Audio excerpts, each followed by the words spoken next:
बिस्मिल्लाहिर्रहमानिर्रहीम। अस्सलाम वालेकुम वरहमतुल्लाहि वबरकातुहू। दोस्तों, कल पाकिस्तान में 11 पॉलिटिकल पार्टीज़ ने मुश्तरका तौर पर एक जलसा किया जिसमें उन्होंने हुकूमत पर भी तनकीद की, अफवाज पाकिस्तान पर भी तनकीद की। देखें, सियासी जमातें एक जमहूरी निज़ाम में अपोजिशन का रोल किरदार अदा करती हैं। सियासी जमातें जो अपोजिशन में होती हैं वो महंगाई के ख़िलाफ़, बेरोज़गारी के ख़िलाफ़, अवामी मसाइल हल करने के लिए वो हुकूमत पर प्रेशर भी डालती हैं, जलसे भी करती हैं, बाज़ औक़ात जुलूस भी निकालती हैं और हुकूमत पर तनकीद भी की जाती है। ये हर सियासी जमात का हक है। हर सियासी वर्कर जो है उसको ये हक हासिल है कि वो जमहूरियत के लिए कोशिश करे और अवामी मसाइल हल करने के लिए वो अपना लाहेअमल तैयार करे, अपना किरदार अदा करे। एक पॉलिटिकल सिस्टम में आदमी को इतनी आज़ादी होनी चाहिए कि उसको फ्रीडम ऑफ स्पीच होनी चाहिए कि वो इखलाक के दायरे के अंदर रहते हुए वो एक अखलाकी लाहेअमल के साथ आगे बढ़े और अवाम के मसाइल को उजागर करे, अवाम के मसाइल पर बात करे, तालीम पर बात करे, मुल्की जो मुआशी मसाइल हैं उन पर बात करे। तो ये बहरहाल एक सियासी जमात का किरदार होता है और मुख्तलिफ सियासी जमातें इकट्ठी होकर भी जलसा कर सकती हैं, इसमें कोई ऐब की बात नहीं है। लेकिन मुझे देखकर ये हैरानगी हुई कि कल का ये जो जलसा था, यानी 16 अक्टूबर 2020 का जो जलसा गुजरांवाले में हुआ, जिसमें पाकिस्तान की बड़ी सियासी जमातें जिनमें मुस्लिम लीग नवाज है, पीपल्स पार्टी है, जमीयत उलमा इस्लाम है और दीगर तकरीबन ये 11 जमातें थी जिन्होंने मिलकर एक जलसा किया। हैरत की बात यह है कि इस जलसे में आपको कई ऐसी चीजें मिलेंगी जो शायद आपने पहले कभी भी किसी जलसे में ना देखी हो, ना सुनी हो। सबसे बड़ी बात तो यह है कि कल तक Muslim League Nawaz Pakistan Peoples Party को गालियां देती थी और Pakistan Peoples Party Muslim League Nawaz को। ये जमातें एक दूसरे पर करप्शन के संगीन इल्जामात भी लगाती थीं, एक दूसरे के लीडरों की किरदार कशी भी करती थीं। टॉक शोज इनके देख लें, ये ऑन द रिकॉर्ड है कि इन्होंने वो कौन से ऐसे इल्जामात हैं जो एक दूसरे पर नहीं लगाए। करप्शन के, मनी लॉन्ड्रिंग के, बदअनवानी के, इन्होंने एक दूसरे को कातिल कहा, एक दूसरे पर इन्होंने संगीन इल्जामात लगाए। लेकिन कल ये एक दूसरे के साथ मिलकर बैठे हुए थे, जो अवाम को अपने जाती मफादात के लिए, अपने जाती मकासद के लिए एक दूसरे के साथ लड़वाते रहे, जिन्होंने पाकिस्तान की अवाम को 30 सालों से डिवाइड करके रखा, एक दूसरे को गालियां दी, एक दूसरे के खिलाफ मुकदमा दर्ज करवाए, एक दूसरे पर बुहतान लगाए, एक दूसरे के करप्शन के इल्जामात पार्लियामेंट में इन्होंने बयान किए। वो जमातें इकट्ठे होकर बैठ गईं। मुझे बताएं, इनका इखलाकी इनके पास क्या जवाब बच जाता है। अच्छा, दूसरी बात, इन्होंने ये जो जलसा किया है, पाकिस्तान से ज्यादा इसको हमारे दुश्मन मुल्क में पजीराई मिली है। दुश्मन मुल्क के मीडिया ने इसको कवरेज दी है। इंडिया में इनके शादियाने बजे हैं। ये एक नई बात है इस जलसे की। इसकी और एक खास बात यह है कि हमारी अफवाज पाकिस्तान, उनके अभी 2 दिन पहले जो 20 हमारे आर्मी के जवान, हमारे सिक्योरिटी एहलकार शहीद हुए हैं, इन्होंने उनको खराज तहसीन पेश नहीं किया, बल्कि हमारे आर्मी चीफ का नाम लेकर इन्होंने उस पर तनकीद की है, अफवाज पाकिस्तान पर बुहतान लगाया है, अफवाज पाकिस्तान पर इल्जाम तराशी की है। अब इंडियन मीडिया देख ले, उनको वो कवरेज दे रहा है। इंडियन मीडिया इसके बारे में बात कर रहा है, उनके टॉक शोज देखें, वो अफवाज पाकिस्तान पर तनकीद कर रहे हैं। ये एक नई बात हुई है। और दूसरी नई बात कि जिस वजीर आजम पर ये इल्जाम लगा रहे हैं इमरान खान साहब पर, यस, इमरान खान साहब के साथ भी करप्ट अनासर मौजूद हैं। इमरान खान साहब कहां से आदमी लेकर आए? पाकिस्तान का जमहूरी सिस्टम ऐसा है कि यहां पर जगीरदार, सरमायादार वो सियासत में हैं। MNA MPs जितने भी आप देखें, या तो वो जगीरदार हैं या सरमायादार हैं, या फिर उनका आर्मी के किसी फैमिली से ताल्लुक है। आम आदमी तो MNA MPA बन ही नहीं सकता। करोड़ों रुपया लगाकर तो ये MNA MPs बनते हैं। तो इमरान खान के साथ भी तो वही लोग हैं ना जो पहले कभी मुस्लिम लीग में थे, कभी पीपल्स पार्टी में थे। यस, इमरान खान के साथ करप्ट अनासर मौजूद हैं, लेकिन इमरान खान को हटाकर आप क्या दोबारा फिर इन करप्ट सियासतदानों को लाना चाहते हैं, जो पिछले 35-40 सालों से इस मुल्क की आवाम का गोश्त गिद्धों की तरह नोच नोच कर खा रहे हैं, जिन्होंने मनी लॉन्ड्रिंग, करप्शन करके अरबों डॉलर्स की बैरून मुल्क जायदादें बना ली हैं? क्या आप वापस इनको फिर लाना चाहते हैं? तो नई बात जलसे में यह थी कि वजीर आजम इमरान खान साहब पर अभी तक कोई करप्शन का इल्जाम नहीं लगा, लेकिन अपोजिशन, सारी करप्ट अपोजिशन जो है, ये मिलकर इकट्ठे हुए हैं एक ऑनेस्ट प्राइम मिनिस्टर को हटाने के लिए। ये एक नई बात हुई है। यानी इस जलसे में अफवाज पाकिस्तान पर तनकीद की, हमारी अफवाज पाकिस्तान को गालियां दी गई। ये एक नई बात है। सारे करप्ट अनासर इकट्ठे हुए हैं एक ऑनेस्ट वजीर आजम को हटाने के लिए। ये नई बात है।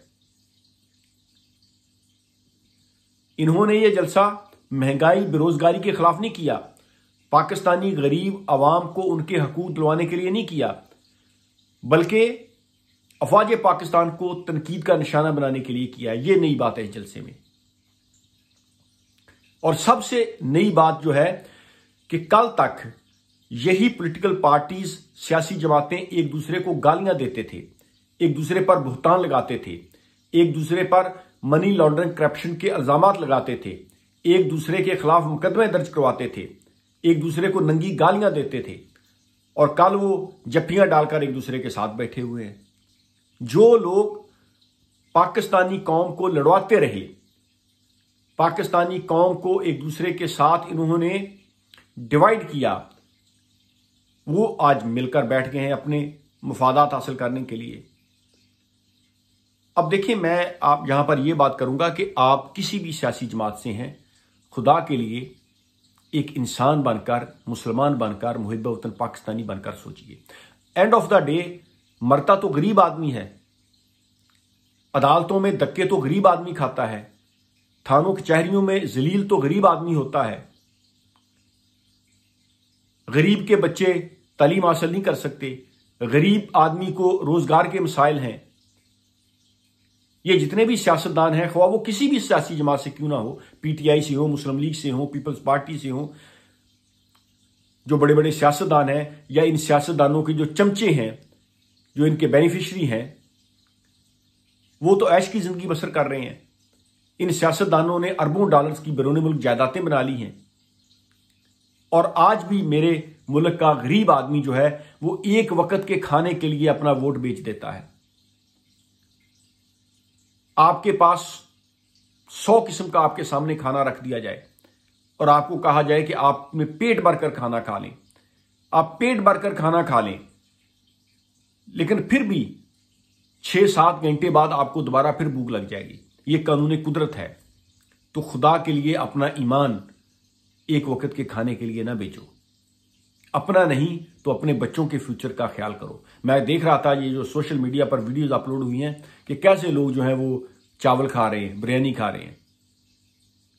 एक वक्त का अगर आपको कोई खाना खिला दे तो वो कितनी देर, 6-7 घंटे के बाद आपको दोबारा भूख लग जाएगी। तो खुदा के लिए जिस मर्जी सियासी जमात को सपोर्ट करो, लेकिन बहसियत पाकिस्तानी, बहसियत इंसान, बहसियत मुसलमान, आप ये तो सोचो कि ये जो जमातें कल तक एक दूसरे को गालियां दे रही थी, मुस्लिम लीग पीपल्स पार्टी को, peoples Party Muslim League Nawaz को एक दूसरे पर इल्जामात लगा रहे थे, आज ये कैसे एक दूसरे के साथ मिल बैठे हैं? तो अंदर से ये जितने भी सियासतदान हैं ये एक हैं, चाहे वो अपोजिशन में हो या हुकूमत में हो, अपने मफादात के लिए ये इकट्ठे हो जाते हैं। और मैं यहां पर पाकिस्तानी अदारों से, पाकिस्तान की आर्मी से ये पूछना चाहता हूं कि कौन इनको भगाता है मुल्क से, इनको कौन डीलें देता है, वो कौन से अनासर हैं जो इन करप्ट सियासतदानों की पुष्टपनाही करते हैं। जिस तरह जो कुछ आज पाकिस्तान में हो रहा है ये दुनिया के किसी मुल्क में भी नहीं होता। थर्ड वर्ल्ड कंट्री जो गरीब मुल्क है उनमें भी ऐसे नहीं होता कि मनी लॉन्ड्रर्स, ये करप्ट पॉलिटिशियंस ये आर्मी को गालियां दे रहे हैं। नवाज शरीफ को किसने भगाया इस मुल्क से? वो कौन से अनासर हैं जो एहतसाब नहीं होने दे रहे। तो खुदा के लिए पाकिस्तान को बचाओ, कहीं ऐसा ना हो कि हमारा ये मुल्क खत्म हो जाए। 1971 में हमारा मुल्क 2 टुकड़े हो चुका है। पाकिस्तान में कानून अमीर और गरीब के लिए एक होना चाहिए, और जितने भी करप्ट अनासर हैं, ख्वाह वो किसी भी मजहबी, किसी भी सियासी जमात से उनका तल्लुक क्यों ना हो, वो ब्यूरोक्रेट हों, वो जज हों, वो आर्मी के अफीसर हों, उनको सजा मिलनी चाहिए। करप्ट सियासतदानों को अब डील नहीं मिलनी चाहिए, उनको डील और डील नहीं मिलनी चाहिए। यह हमारी मुल्क की सालमियत का खतरा है। कौन लोग हैं जो इन सियासतदानों को बैकडोर से भगा देते हैं? अगर इन जराइम पेशा अनासर को, इन करप्ट सियासतदानों को आपने सजा ना दी और इसी तरह ये डीलें लेकर भागते रहे तो खुदा न खास्ता पाकिस्तान की सालमियत को खतरा है। हालात का तकाजा यह है कि इन करप्ट अनासर के खिलाफ सख्त एक्शन लिया जाए, इनके साथ कोई रियायत ना रखी जाए। ये जितने भी ताकतवर हैं, लेकिन एक स्टेट से ज्यादा ताकतवर नहीं ये हो सकते। हमारे अदारों को इनके खिलाफ सख्त एक्शन लेना चाहिए। अफवाज पाकिस्तान जो कि अपनी जानों के नजराने पेश कर रही है, हमारा प्राउड है, हमारा फख्र है अफवाज पाकिस्तान।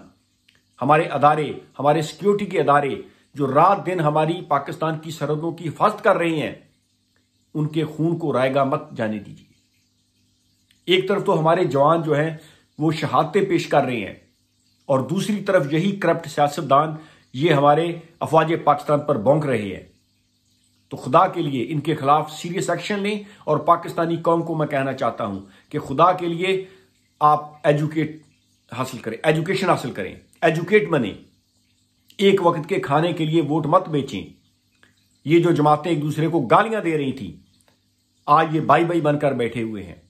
यस, इमरान खान सही तरीके से डिलीवर नहीं कर पा रहा, क्योंकि पाकिस्तान का मुआशरा करप्ट ज्यादा है, करप्शन से लुथड़ा हुआ ये माशरा है। ये 1-2 सालों में ठीक नहीं होगा। यस, इमरान खान की पार्टी में भी करप्ट अनासर मौजूद हैं, लेकिन इसका हल ये नहीं है कि आप दोबारा इन करप्ट सियासतदानों को वापस पावर में ले आए। इसका हल ये नहीं है कि जो लोग 40 साल से इस मुल्क को खाते रहे हैं उनको दोबारा आप पावर में ले आए, इक्तदार में ले आए।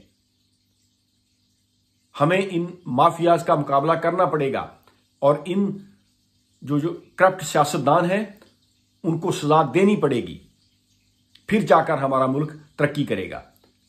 इसके बारे में जरूर सोचिएगा। Thank you very much. अल्लाह हाफ़िज़।